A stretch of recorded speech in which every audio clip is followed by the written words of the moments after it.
So we're returning to the employee app. One of the things we see in production environments at our customers as well many times is that the application properties in this case, so the Docker image actually contains a data source password, and it's not just that it's visible for everyone, it's also baked inside the image. So anyone with access to the registry, just the registry, not even the Kubernetes cluster, can access the image and can actually see this password. So this is very bad practice. You should never do this. So what we're going to do is we're going to move this secret to the Kubernetes configuration, and Kubernetes has a specific object for that, aptly named secret. So I'm going to remove it from the application properties. Obviously, you should actually rebuild your image and repush it if you have something like this to get rid of the image inside of the registry. But and change the password. And change the password, of course. And also remove the old image from the registry, because it generally stays existing. Change the password and you should be safe. So that's, but I'm not going to do that right now. But I'm going to add it to the secret. And you need the source code? Possibly, yes. Because otherwise audit-proof. Definitely. For the employee app. So I already prepared a secret file. One of the things secrets require you to do is to encode the password to base64, which is not an encryption, which you should remind. And another thing you should never, ever do, and I see this happening all the time, is encode your database passwords on a public website, because then you're telling someone on the internet your database passwords. But, well, whatever, in this case. You can do this on the command line as well.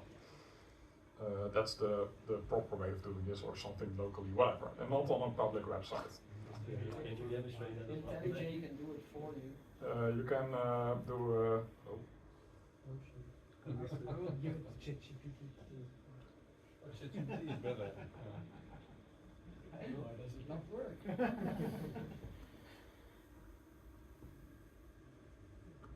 This is the proper way of doing it. You can do a base64 command.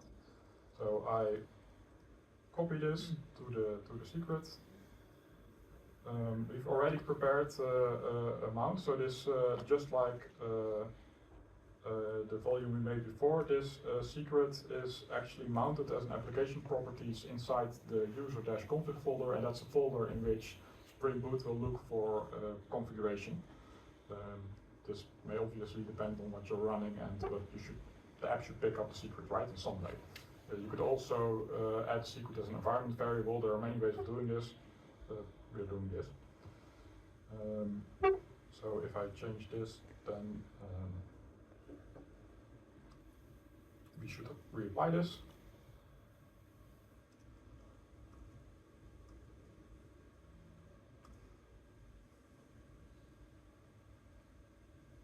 And we should still have a employee pod running. It's actually not doing anything, which is mildly disturbing. Oh, right, yeah. Important, I did not change the deployment, I only changed the secret. So what happened here is that only the, well, it actually says the employee. It always says configured for deployment. Oh. What you're about to say is correct. Thank you. So that's something to keep in mind. So you have, if you change configuration and you apply that to the cluster, the configuration on the cluster will change. And Kubernetes will look at the set of files you're applying, but it will do nothing with the files that have not changed. So my deployment still is running while my secret has been changed, but it's not picking up the secret because a Spring Boot app only reads the secret on startup. So now I need to restart the pod to get it to pick up the new delete pod, the new secret.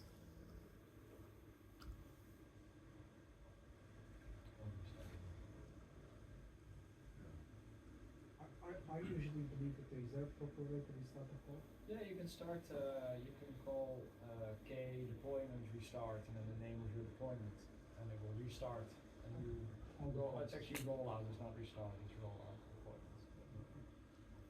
That is rollout. I would just do public. Yeah, I mean, that's what I do. that's I what won't Kubernetes see is good someone at, like so- applying rollout, but everyone needs it. Yeah, but if you want to keep your production environment running, which sometimes people would like, Yeah. you can do a rollout. That is a possibility. Yeah, so there are many ways. There's also, at least with ConfigMap, you can get it to restart automatically by adding hash code of the ConfigMap to the deployment YAML, which triggers a redeployment on changes to the ConfigMap. That goes a bit outside of the bounds of this course. So I just did an ls command on the home user config, which shows me that there is indeed an application properties, and there should now be, if I cut this one, it should contain.